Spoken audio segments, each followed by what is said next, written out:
When we last discussed the orbital, I said, do you know the Hyperloop? And you said, I think so. This is what I mean by the Hyperloop, where you catch the poi on the other and come across your body like that.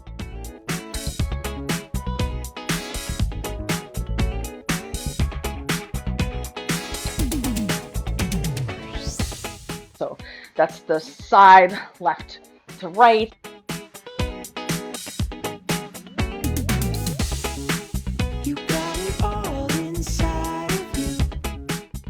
And then this is the side right to left. That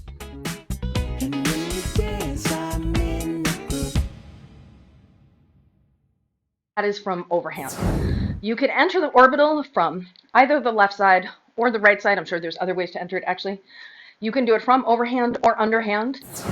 The version I want to work on presently is the version where it's going from the left to enter into the orbital. And we're doing the overhand version rather than the underhand version. The basic idea with the orbital is you're going to enter like you would a Hyperloop.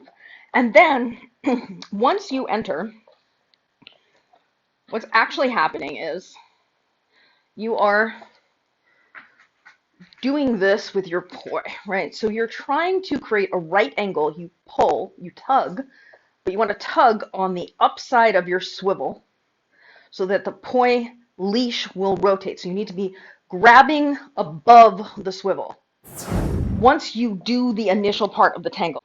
The initial part of the tangle is the portion where you cross them. Then when instead of pulling it across to exit, what you do is you yank it harder. Well, you don't necessarily have to yank it harder. In the beginning, it helped me to yank it harder because what you're looking to do is get a stiff, straight angle between the, like these are my handles. You want the leash up until the point of the tangle to be at a right angle to the balls, which are going to be opposing each other because it's in split time.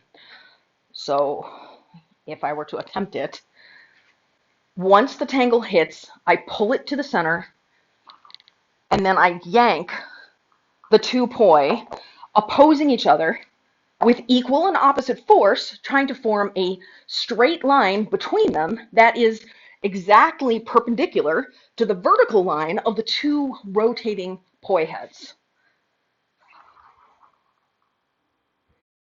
Start in overhand split time, and you cross your right poi to the left side, then hyperloop your left one onto the right one. You want to make sure that your hand is on the upper part above the swivel so that the leash can spin. It's like this rather than this. You want it to be straight, not crooked. So you have to, as you pull it across your body, this is relevant in my opinion, without the poi. When you enter into the tangle, you're like this, one hand's in front of the other. As you hit the tangle, what you have to do is push your left one forward and pull your right one back so they form a straight line. And then the other thing is, not only do you have to push your left one forward and pull your right one back, you have to make sure you're not higher with your right one or lower with your right one than your left one, because you need to be forming that right angle for the rotation to happen.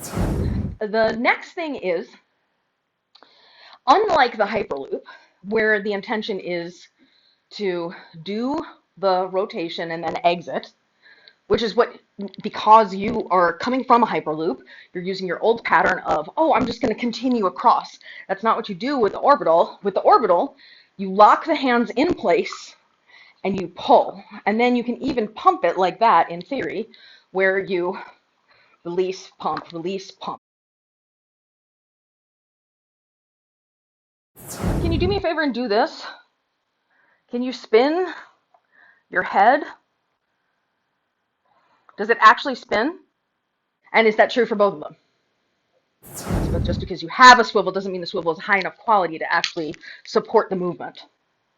Because you can have swivels break, which I have had happen.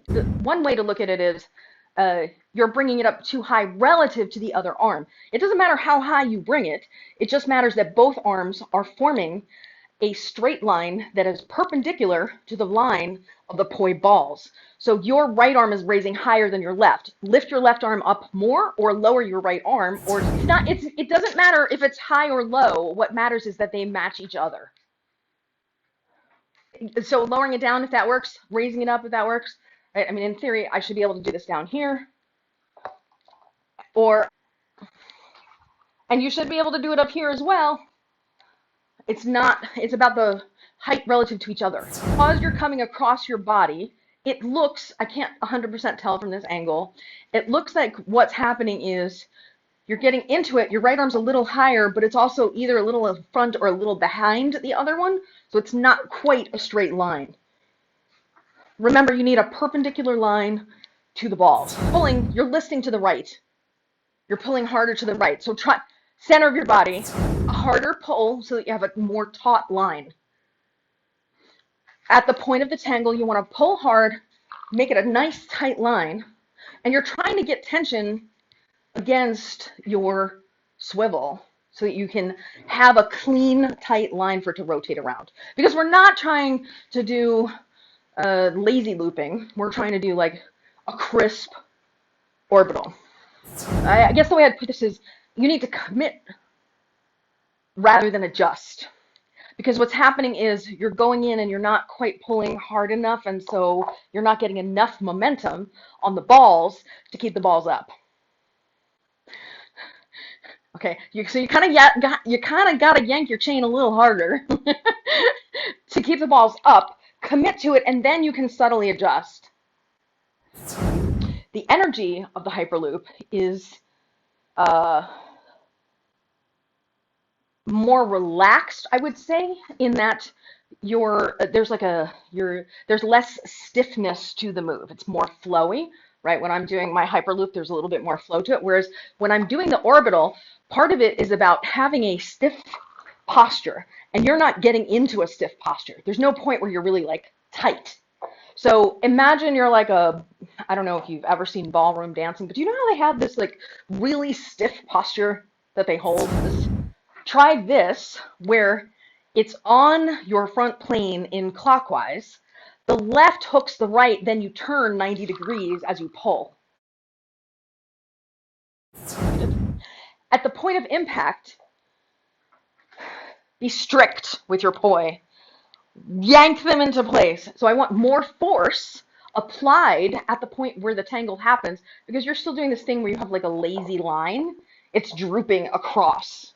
You want to have a stiff line.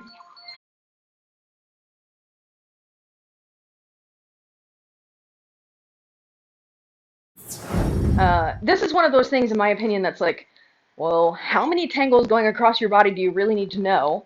I do like the idea of having both of the overhand versions to be able to enter from either side from a performance perspective, but the difference between an overhand and an underhand one from an audience perspective is, for most people, indistinguishable, because most people are muggles.